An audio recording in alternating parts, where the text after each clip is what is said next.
প্রচণ্ড এই গরমের দিনে ঠান্ডা ঠান্ডা কিছু খেতে কার না ভালো লাগে। তাই আজ আমি তৈরি করছি চিড়া দিয়ে খুবই মজাদার ঠান্ডা ও সতেজ একটি রেসিপি। অল্প কিছু উপকরণে খুব সহজে বানানো যায় আর স্বাদে একদম অসাধারণ হয়। আসসালামু আলাইকুম everyone, welcome to Mehnu's mom's kitchen.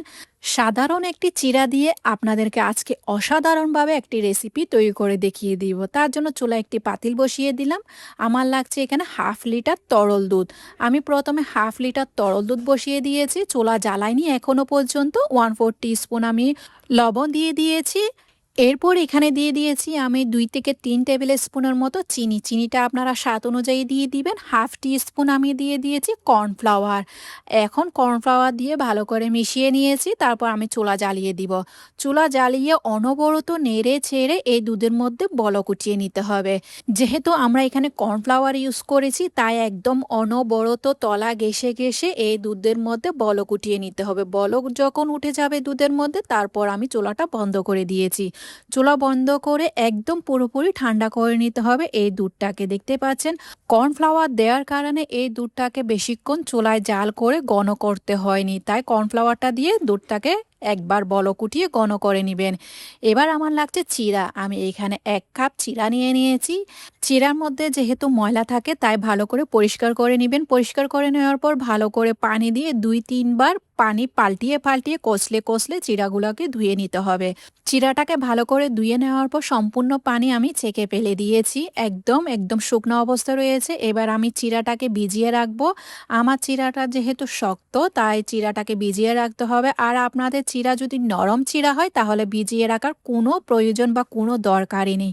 আমার চিড়াটাকে আমি 5 থেকে 10 মিনিটের জন্য ভিজিয়ে রাখবো। সামান্য পরিমাণ পানির পরিমাণটা কি অবস্থায় আপনাদেরকে আমি দেখিয়ে দিচ্ছি। একদম সামান্য পরিমাণ পানি দিয়ে এই চিড়াটাকে 10 মিনিটের জন্য আমি ভিজিয়ে রাখবো। আর যদি আপনাদের চিড়া নরম হয়, তাহলে ভিজিয়ে রাখবেন না। 10 মিনিট পর চিড়াটাকে দেখতে পাচ্ছেন একদম জর্জরা হয়েছে। জর্জরা হয়ে যাওয়ার পর আমার চিড়া পানি শুকিয়ে নরম হয়ে গিয়েছে। এরপর এই ভেজা চিড়ার মধ্যে আমি দিয়ে দিব যে আমি দুধ তৈরি করে রেখেছিলাম। ওই দুধটা সম্পূর্ণভাবে এরই মধ্যে ঠান্ডা হয়ে গিয়েছে। যদি দুধ ঠান্ডা না থাকে, তাহলে আপনারা ফ্রিজে রেখে দিবেন। পুরোপুরি ঠান্ডা করে এই দুধটা ইউজ করবেন। এখানে আমার 1/2 লিটার তরল দুধ থেকে সামান্য পরিমাণ আমি রেখে দিয়েছি। যদি পরে প্রয়োজন হয়, তাহলে আমি দুধটা ইউজ করব। 1/4 কাপ আমি গুঁড়া দুধ দিয়ে দিয়েছি। গুঁড়া দুধ দিয়ে আবার ভালো করে মিশিয়ে নিয়েছি এই চিড়ার মধ্যে। ভালো করে গুঁড়া দুধ মিশিয়ে নেওয়ার পর সম্পূর্ণভাবে গুঁড়া দুধ মিশে গিয়েছে চিড়ার মধ্যে, তখন আমি এখানে আমার পছন্দ অনুযায়ী কিছু ফল কেটে নিয়েছি। আমি আজকে এখানে আম নিয়ে নিলাম, আপেল কুচি নিয়ে নিয়েছি আর আঙ্গুর নিয়ে নিলাম। আঙ্গুরের মধ্যে আমি লাল আঙ্গুরটা আর কালো আঙ্গুরটা ইউজ করেছি। এখানে সম্পূর্ণ আপনারা আপনাদের পছন্দ অনুযায়ী ফ্রুটস ইউজ করতে পারেন। কলাটাও ইউজ করতে পারেন। আমার হাতের কাছে কলা ছিল না, তাই আমি কলাটা স্কিপ করেছি। ফ্রুটসের পরিমাণটা আমি বলে দিচ্ছি না, এখানে আপনারা আপনাদের পছন্দ অনুযায়ী নিয়ে নেবেন। এরপর আমি এখানে 2 টেবিল স্পুন বাদাম কুচি দিয়ে দিয়েছি। এই বাদাম কুচির মধ্যে আমি কাঠবাদাম এবং কাজু বাদাম দুটোটা ইউজ করেছি। এবার এখানে আমি ফ্রেশ নারকেল কুড়া ইউজ করব 1/4 কাপের মতো। অবশ্যই এখানে ফ্রেশ নারকেল কুড়াটা ইউজ করবেন। ফ্রেশ নারকেল কুড়া দিয়ে দেওয়ার পর সবগুলো একসাথে আরেকবার মিশিয়ে নিয়েছি। মিশিয়ে নেওয়ার পর তৈরি হয়ে গিয়েছে আমার মজাদার চিড়ার এই ডেজার্টটি। ঠান্ডা ঠান্ডা খেতে কত নাই ভালো লাগবে। আর আমার রেসিপি যদি আপনাদের কাছে ভালো লেগে থাকে, তাহলে ফ্রেন্ডস অ্যান্ড ফ্যামিলির সাথে অবশ্যই শেয়ার করবেন।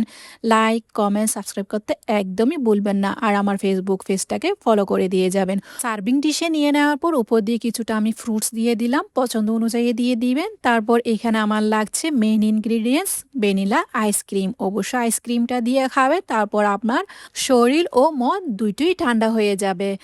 এখানে আপনারা চাইলে ভ্যানিলা আইসক্রিমের পরিবর্তে ম্যাঙ্গো আইসক্রিমটাও ইউজ করতে পারেন। মাশাআল্লাহ, এই ডেজার্টটি দেখতে অনেক সুন্দর হয়েছে, খেতে আর কি বলবো। একবার বানিয়ে খেলে বারবার বানাতে ইচ্ছে করবে।